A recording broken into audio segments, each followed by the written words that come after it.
안녕하세요. 여러분의 국어 선생님 김대은입니다. 우리는 지난 시간부터 2학기 첫 번째 단원 독서와 연극 단원에서 소설 하늘은 말 것만이라는 작품을 감상했습니다.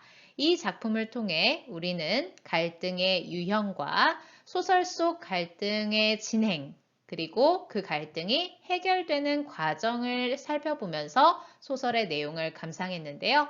오늘은 저와 함께 희곡, 토끼와 자라라는 제목의 희곡을 한 편 감상하면서 희곡 속에도 등장하는 갈등의 양상과 또 연극 활동을 하기 위해서 우리가 준비해야 하고 거쳐야 하는 과정이 무엇이 있는지에 대해 배워보는 시간을 가지도록 하겠습니다. 등교를 하게 되면 또 그때 코로나가 조금 잡힌다면 우리가 한번 또 연극을 할 수 있는 기회도 가져보는 것으로 하겠습니다. 자, 그러면 본격적으로 수업 시작해 볼게요. 오늘의 수업을 시작하기 전에 지난 시간에 배웠던 갈등의 개념과 종류를 복습해 보도록 하겠습니다. 자, 갈등이라는 것은 소설이나 희곡에서 등장인물의 마음속 또는 외부 대상 사이에서 일어나는 대립과 충돌을 말한다 라고 배웠죠. 자, 마음속에서 일어나는 갈등을 무슨 갈등이라고 불렀나요? 그렇죠. 내적 갈등이라고 부른다고 했었고, 등장인물의 외부 대상 사이에서 일어나는 갈등을 외적 갈등이라고 한다고 했습니다. 자, 우리가 지난 시간에 읽었던 소설 하늘은 말 것만에서 외적 갈등은 주로 누구와 누구 사이에서 가장 많이 발견이 됐었나요? 그렇죠. 주인공인 문기와 문기의 친구 수만이 사이에서 갈등이 있었습니다. 돈으로 인한 갈등이었어요.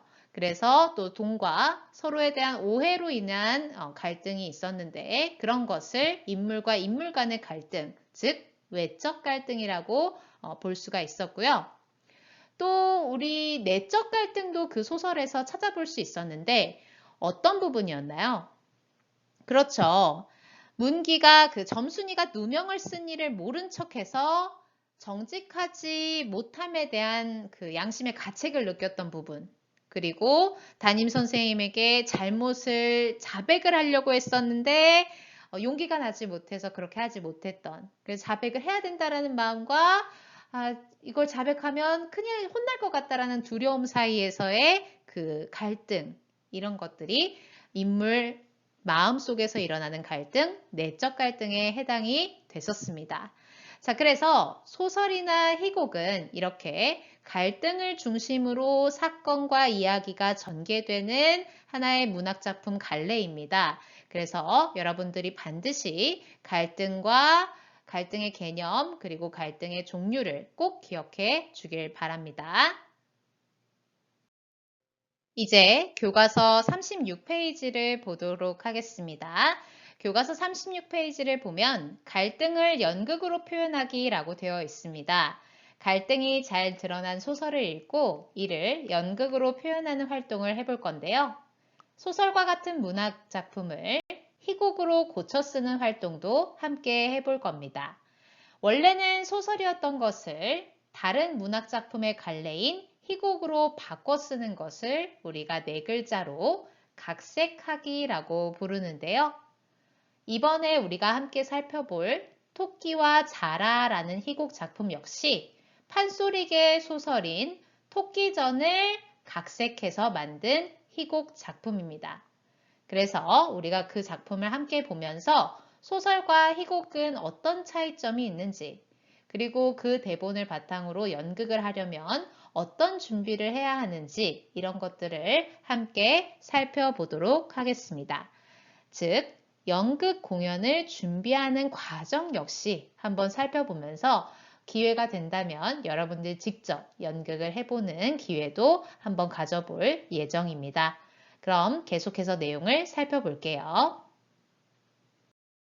먼저 희곡의 개념을 간단하게 살펴보도록 하겠습니다. 희곡이란 공연을 목적으로 하는 연극의 대본을 말하는데요. 여러분들도 초등학교 때 한 번씩은 친구들과 모둠 활동으로 연극을 했던 경험이 있을 겁니다. 연극을 할 때 여러분들이 각자 맡은 역할의 대사를 달달 외운 기억이 있을 텐데요. 그때 그 대사가 적혀 있는 대본을 우리가 희곡이라고 부른다고 생각하시면 됩니다. 희곡의 특징을 살펴보도록 하겠습니다. 희곡의 첫 번째 특징은요, 바로 무대 상연을 전제로 한다라는 겁니다.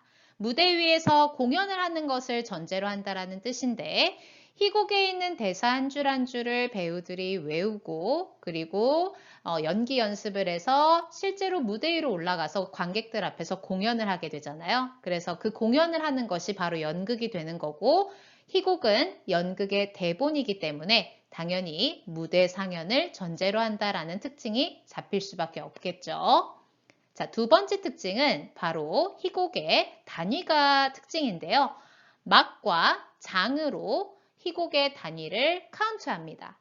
그래서 이 막과 장이라는 것은 뒤에 가서 희곡과 관련된 용어를 한번 정리할 시간이 있는데 그때 한번 다시 자세하게 설명을 해드릴게요. 자, 그 다음 특징을 보시면요.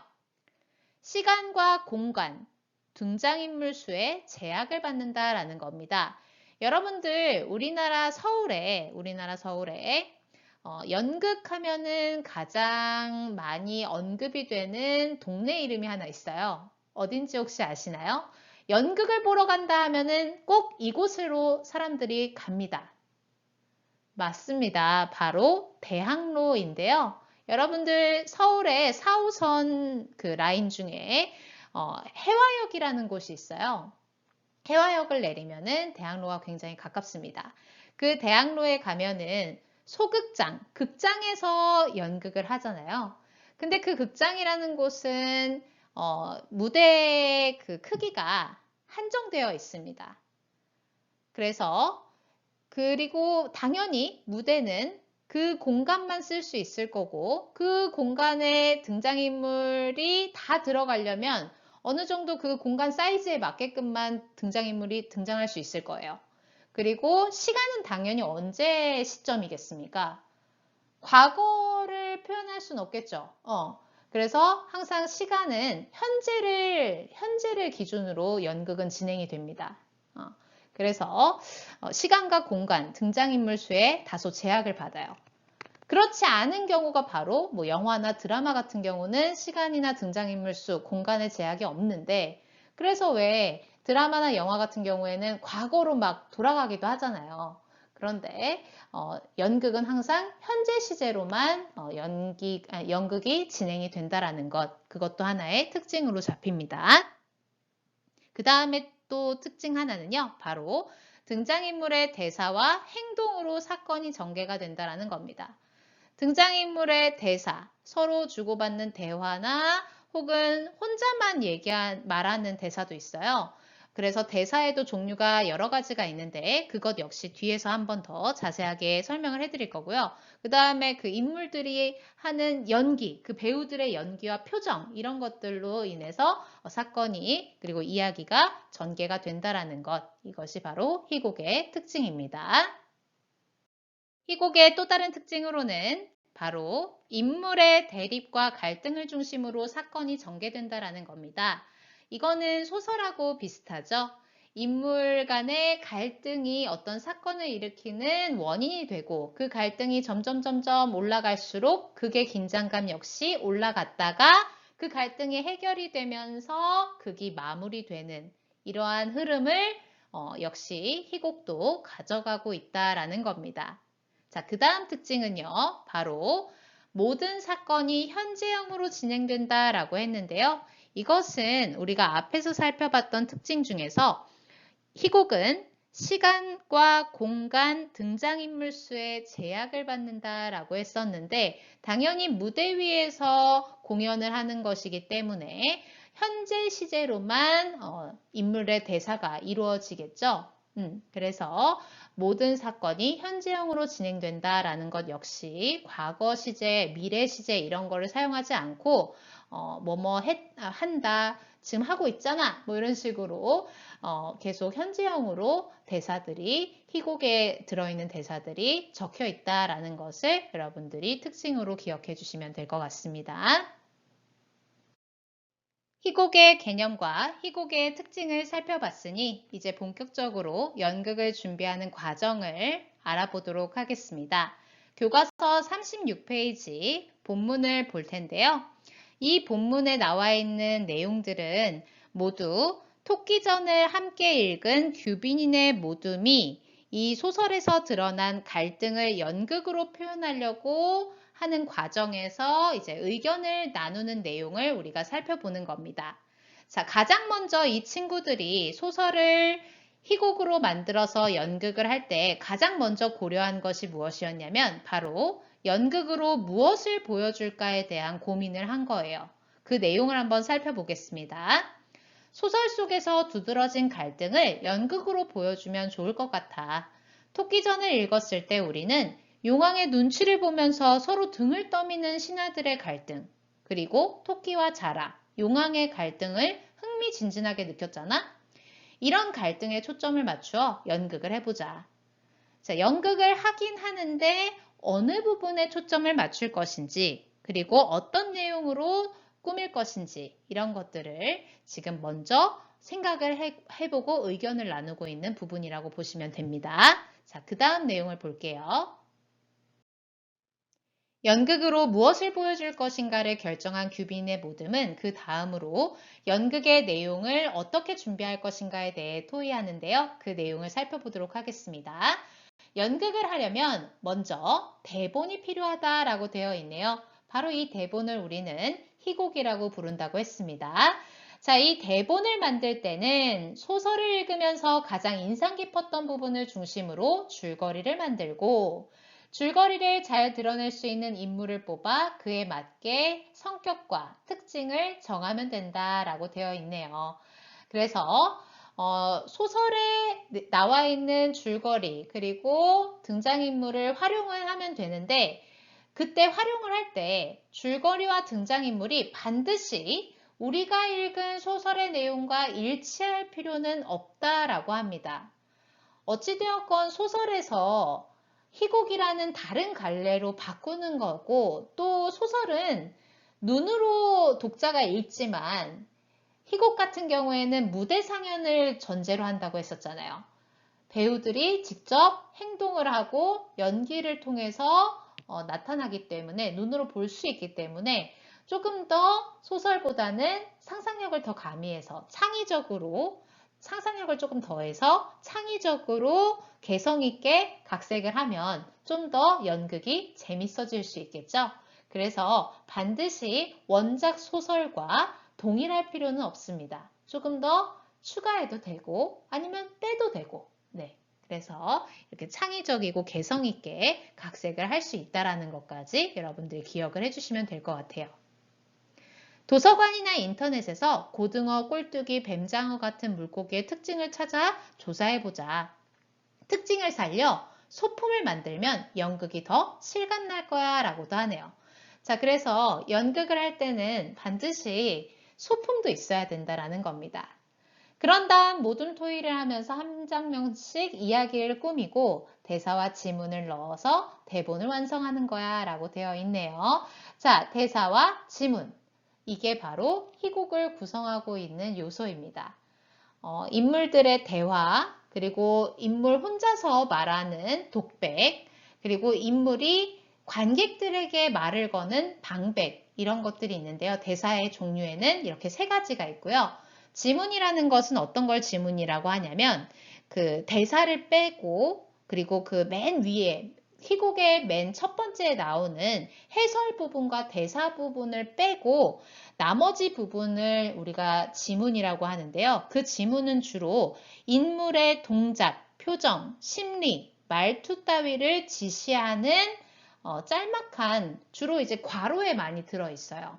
대사가 적혀 있고 그 앞부분에 괄호로 뭐 진지한 표정으로 뭐 이런 식으로 그 배우의 표정이나 동작, 행동을 지시하는, 가리키는 문구를 우리가 지문이라고 하는데요. 지시문이라고도 부르거든요. 뒤에 가서 또 용어를 정리할 때 한 번 더 설명을 해드리도록 하겠습니다. 방금 살펴본 내용에서 핵심을 좀 정리를 하면요. 소설을 희곡으로 바꿀 때, 희곡으로 각색할 때 원래 작품과 반드시 일치할 필요는 없다라는 겁니다. 즉, 창의적으로 개성 있게 각색을 해서 조금 더 연극적인 요소를 더 넣어서 훨씬 더 실감나는 내용으로 더 재밌고 흥미진진한 내용으로 바꿀 수도 있다라는 것, 혹은 뺄 수도 있습니다. 소설은 굉장히 길잖아요. 그거를 제한된 시간에 그리고 그 공간적인 제약도 있는 희곡 안에 다 넣을 수는 없을 거예요. 그래서 핵심적인 부분들만 또 넣을 수도 있는 거잖아요. 그런 식으로 넣고 빼고를 잘 하면 좋은 연극이 나올 수 있다는 겁니다. 자, 잠깐 이 부분에서 연극과 관련된 용어들을 조금 정리하고 가도록 하겠습니다. 먼저 첫 번째로는 지시문에 대해서 방금 우리가 앞에서 살펴봤던 그 희곡 안에는 대사와 지시문이 있다라고 했는데요. 지시문이라는 것이 무엇인지 다시 한번 정리를 할게요. 지시문은 지문이라고도 부르는데요. 극작가, 즉 희곡을 쓴 작가가 사건의 진행이나 상황을 배우 또는 연출가에게 지시를 하는 것을 말합니다. 이 중에 극작품의 맨 앞에 놓여서 그 작품에 대한 전체적인 정보를 제공하는 것을 무대지시문이라고 하고요. 등장인물의 등장과 퇴장, 동작 등을 나타내는 것을 행동지시문이라고 하는데, 자, 이거는 우리가 교과서 38페이지 토끼와 자라라는 희곡 대본을 직접 보면서 무대지시문은 어떤 거고 행동지시문은 어떤 것이 있는지 그것을 살펴보는 것으로 하겠습니다. 자, 일단 희곡 안에는 대사와 지시문이 있는데 지시문이라는 것은 이런 거다라는 것 정도만 여러분들이 보시면 될 것 같아요. 이번에 살펴볼 용어는 바로 대사입니다.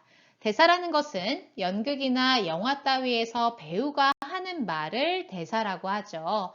그런데 이 대사가 바로 이제 등장인물의 성격, 등장인물의 어떤 감정, 심리 상태, 그리고 등장인물 간의 갈등 관계가 고스란히 이 대사 속에서 다 드러나게 되어 있잖아요. 그래서 가장 희곡에서도 비중을 많이 차지하는 것이 바로 이 대사가 되는 겁니다.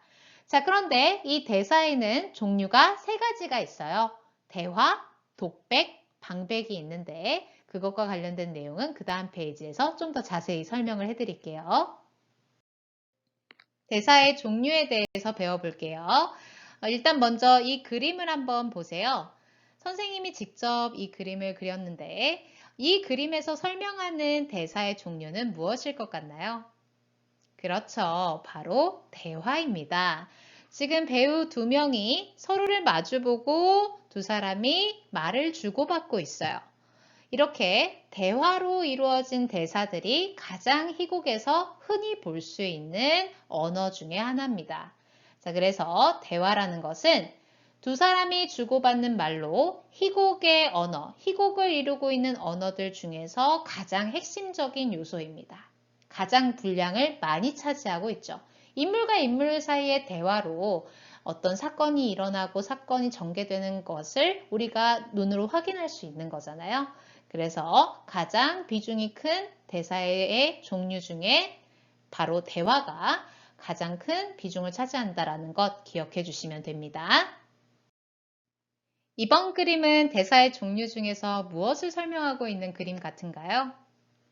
그렇죠. 무대 위에 한 사람밖에 없네요. 한 사람이 지금 블라블라 대사를 말하고 있습니다. 자, 그래서 이런 것을 우리가 독백이라고 하는데요. 대화의 상대자를 정하지 않고 혼자 배우가 말을 합니다. 주로 개인의 내면에서 일어나고 있는 갈등이나 개인의 내면에서 일어나고 있는 생각의 과정, 사고의 과정을 표현하기 위해서 사용을 하는데요. 그래서 선생님이 그림을 잘 보시면 주인공이 지금 손을 가슴 쪽에다가 대고 무슨 대사를 하고 있어요. 즉 자신의 마음 상태를 얘기한다라는 걸 그림으로 표현을 한 겁니다. 이해가 되시나요? 네, 그 다음을 볼게요. 자, 이번 그림은 무엇을 표현한 것일까요? 그렇죠. 바로 방백을 표현한 건데요.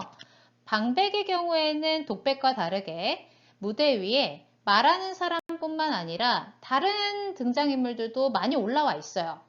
실제로는 같은 공간에 올라와 있는데 방백 대사를 할 때는 무대 위에 올라와 있는 다른 사람들은 이 소리를 못 듣는 걸로 설정이 되어 있어요. 그리고 그 말하고 있는 방백 대사를 말하고 있는 사람이 누구한테 말을 거냐면 앞에 앉아 있는 관객한테 말을 겁니다. 여러분, 내가 얼마나 억울한 일을 당했는 줄 아세요? 블라블라블라블라 떠들기 시작하면은 그런 게 방백이에요. 그러면은 지금 귀가 열려 있는 사람은 누구랑 누구만 열려 있는 거냐면 지금 말하고 있는 방백 대사를 하고 있는 배우와 앉아있는 관객들한테만 그 얘기가 들리는 걸로 설정이 되어 있고 그 위에 있는 나머지 배우들은 안 들리는 척 연기를 하고 있어야 되는 거죠. 네. 그래서 방백을 좀 설명을 하면요. 다시 한번 정리해서 설명하면 발화자, 방백 대사를 말하려는 사람이 직접 관객이나 무대 위에 몇 사람을 선택해서 말하는 대사의 일종입니다. 선택당한 사람, 어떤 그 방백의 대사를 하는 사람이 관객을 선택해서 말을 걸고 있다면 그 사람만 소리가 들리는 거고 또 무대 위에 있는 특정 사람한테만 얘기를 하는 걸로 설정이 되어 있으면 나머지 그 등장인물들한테는 그 소리가 안 들린다라고 생각하시면 돼요. 그래서 발화자가 직접 관객이나 무대 위에 몇 사람을 선택해서 그 사람만 들리는 것으로 설정해 놓는 대사를 방백이라고 합니다. 아시겠죠? 이번엔 막과 장의 개념에 대해 배워보도록 하겠습니다. 앞서 희곡의 특징을 얘기할 때 희곡은 막과 장을 기본 단위로 한다라는 말이 있었는데요. 막과 장은 희곡의 내용을 구분하는 단위를 말합니다. 먼저 장부터 살펴보면요. 장이라는 것은 연극에서 등장인물의 등장과 퇴장으로 구분되는 단위를 말하는데요. 연극이라는 것은 시간과 장소에 제약이 있기 때문에 드라마나 영화처럼 장면을 마음대로 바꿀 수는 없겠죠. 그래서 1장이 끝나면 무대의 조명이 꺼지고 등장인물이나 장면이 바뀌는 준비를 합니다. 다시 말해 장으로 인물의 등장과 퇴장 사이의 간격을 구분하여 장면이나 극의 상황을 바꾸는 것이 되는 거죠. 이해가 되시나요? 자, 그러면 막은 무엇이냐? 막은 장보다 큰 개념이에요. 여러 개의 장이 모여서 1막이 되는 건데 그래서 가끔 그 희곡을 보시면은 제1막 1장, 제1막 2장 이런 식으로 번호가 매겨져 있는 것을 볼 수가 있어요. 자, 그래서 여러 개의 장이 모여서 막이 되는데 막은 여러분들 그 무대를 보시면 무대 위에 커튼이 있어요. 그래서 막은 무대에 커튼이 내려오고 무대의 배경이나 여러 가지 장치가 바뀌게 되는 것을 말하는데 단순히 등장인물이 오고 가고 하는 거는 조명만 살짝 껐다가 다시 켜면 할 수 있는 거지만 뒤에 뭐 무대 장치라던가 뒷배경 같은 거는 그걸 교체를 하려면 굉장히 시간이 좀 많이 필요하잖아요. 그리고 규모도 크고 해서 아예 커튼을 한번 닫았다가 다시 열 때 그것을 막이라고 합니다. 그래서 막은 무대에서의 공간 변화를 표현하는 방법이 되기도 해요. 그래서 연극은 내용에 따라서 하나의 막으로만 이루어진 것을 우리가 단막극이라고 하고 여러 개의 긴 막으로 이루어진 것을 장막극, 커튼이 닫히는 횟수가 한 번만 닫혀요. 그러면은 단막극, 여러 번 닫히면 닫혔다 열렸다 하면은 장막극이 되는 건데 보통 대개 연극은 3막에서 5막으로 구성이 된다고 합니다. 그런데 요즘은 굳이 커튼 안 닫아요. 요즘은 또 무대 기술이 많이 발달을 해가지고 막의 오르내림, 그러니까 커튼에 닫히고 열림이 없이 그냥 조명을 바꾸거나 무대를 빙빙 돌리는 방식으로 이렇게 새로운 변화를 시도를 하고 있다고도 하죠. 그래서 막과 장은 이런 식으로 구분을 하시면 됩니다. 커튼이 닫혔다 열리면은 막이고요. 장은 그냥 조명만 꺼졌다가 등장인물이 들어갔다 나와서 살짝 등장인물에 바뀌고 그게 흐름, 상황 이런 것만 살짝 바뀌는 정도라고 생각하시면 됩니다. 막은 아예 무대 뒷장면까지 싹 다 바뀌면서 굉장히 큰 전환이 되겠죠. 등장인물의 상황이라던가 대사 같은 것들도 크게 전환이 되는 순간을 막이라고 보시면 될 것 같아요. 이해가 되시죠? 네, 계속 볼게요.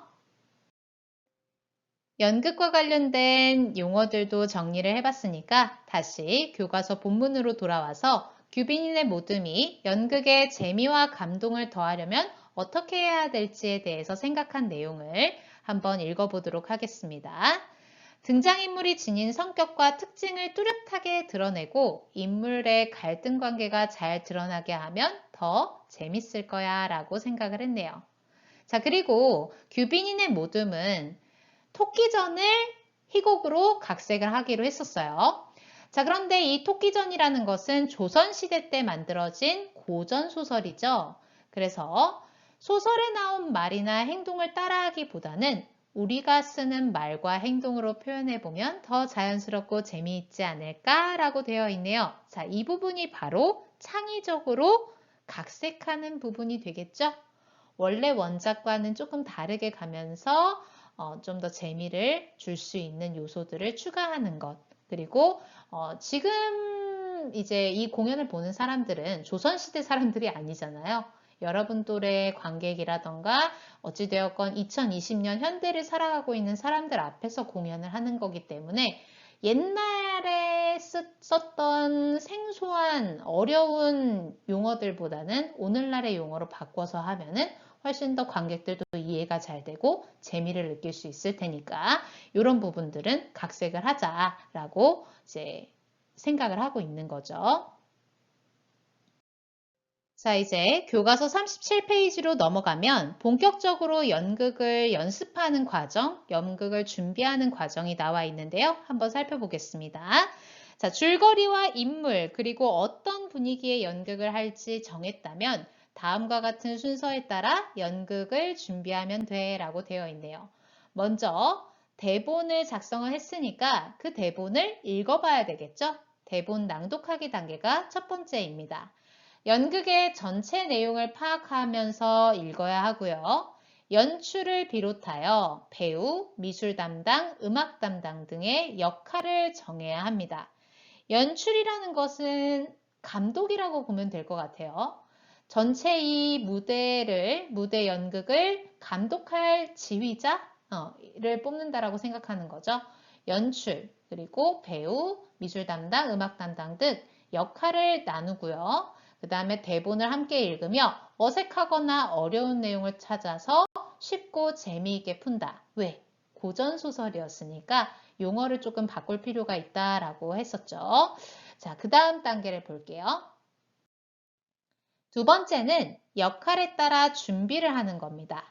연극에 필요한 내용을 연출공책에 기록한다라고 되어 있는데 연출공책이라는 것은 말 그대로 이제 내가 연기를 할 때 어떤 부분을 좀 신경을 써야 하는가, 그리고 무대의 그런 동선, 움직임, 무대 위에서의 움직임 이런 것들을 좀 적어 놓는 공책이라고 생각하시면 될 것 같아요. 그래서 연출공책에 기록을 할 때는 이야기를 장면 단위로 나눠서 등장인물의 말과 행동, 움직임을 연기할 때 필요한 내용을 적고 무대 미술과 조명, 소품, 의상, 음악 등에 관해 생각하는 바를 작성을 하면 된다고 합니다.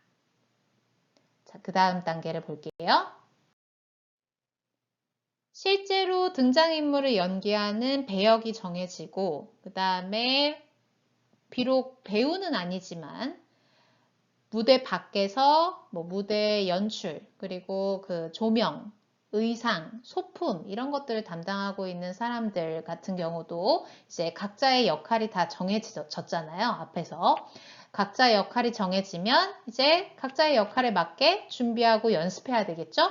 당연히 무대 위에서 직접 연기를 하는 배우들은 대사와 지시문을 암기할 거 암기하고 실제로 몸으로 연기할 것, 동선 같은 것도 다 체크하고 해서 장면별로 연습을 하고 또 전체 장면을 이어서 한번 충분히 연습을 하는 시간이 필요하다라는 겁니다.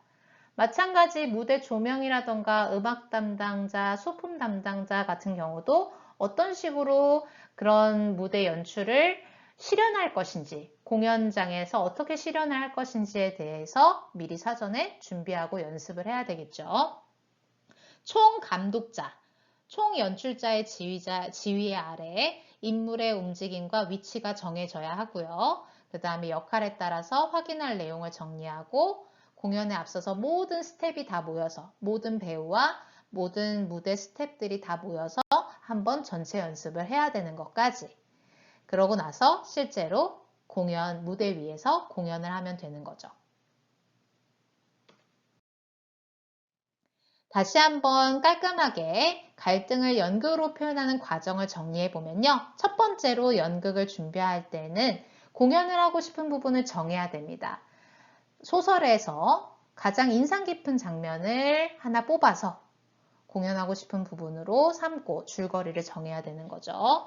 그렇게 줄거리를 만들고 이야기를 꾸며서 대본을 완성을 해야 됩니다. 연극의 상연이나 영화 제작의 기본이 되는 각본, 대본을 준비를 하는데 이게 바로 희곡이었죠. 그 다음 연극 공연을 준비하는 겁니다. 함께 대본을 낭독하는 거예요. 여러분들 왜 요즘은 드라마 같은 거나 영화 같은 거에서 메이킹 영상을 굉장히 많이 풀잖아요. 메이킹 영상을 보면은 대본 리딩 현장 해가지고 배우들이 다 모여서 대본을 같이 보면서 목소리로 먼저 연기를 하잖아요. 그런 식으로 함께 모든 배우들이 모여서 대본을 낭독을 하면서 내용을 파악하고 역할을 분담하고 대본 수정이 필요한 데는 수정을 하고 이런 과정을 거치는 겁니다. 또한 그 공연의 준비를 할 때 역할에 따른 준비를 위해서 연출 공책, 연극을 만드는 데 필요한 과정을 기록한 공책이라고 했는데 그때 왜 장면 단위로 이야기를 나눠서 등장인물의 말과 행동, 움직임, 동선 이런 것들 그리고 연기할 때 어떤 표정을 어떻게 할 것인가 이런 것들에 대해서 본인 스스로 적어놓은 공책을 말하는 겁니다. 그런 것들을 적어두고 또 무대 그 조명이나 미술 담당하는 사람들 역시 어떤 식으로 자신이 무대에서 그런 장면들을 실현할 건지, 소품을 어떻게 준비하고 어떤 과정을 통해서 만들 것인지 이런 것들도 연출 공책에다 적어 놓으면은 참고해서 이제 준비를 하라라는 얘기겠지. 그렇게 해서 사전 준비, 대본도 완성되고 배역도 정해지고 또 스텝들도 정해지고 무대 밖에서 일하는 스텝들도 정해지고 뭐 나름대로 디테일한 부분까지 어느 정도 연출 공책에다가 다 결정이 돼서 완료가 됐으면은 본격적인 연습을 하는 겁니다. 뭐 일단 그 배우들이 모이면요 목부터 풀죠. 목도 풀고 이게 긴장감을 좀 풀기 위해서 입도 풀고 또 몸도 좀 풀어줘야죠. 뭔가 액션이 있는 경우들이 있으니까 그렇게 해서 장면별로 연습하고 또 처음부터 끝까지 총 전체를 이어서 쉬지 않고 쭉 한 큐에 가보는 전체 연습도 해보고 이런 식으로 하고요. 최종적으로는 공연을 해야 되겠죠. 배우, 연출진, 관객이 자신의 역할에 충실하게 공연을 하면 되는 겁니다. 자, 이제 다음 시간부터 교과서 38페이지에 실려있는 토끼와 자라라는 희곡을 볼 텐데요. 익히 알려진 고전소설 토끼전을 희곡으로 각색한 작품이고요. 재치 있는 대사와 짜임새 있는 구성으로 여러분들이 읽고 연극으로 공연하기에 어렵지 않게 구성이 되어 있는 대본 한 편을 볼 겁니다.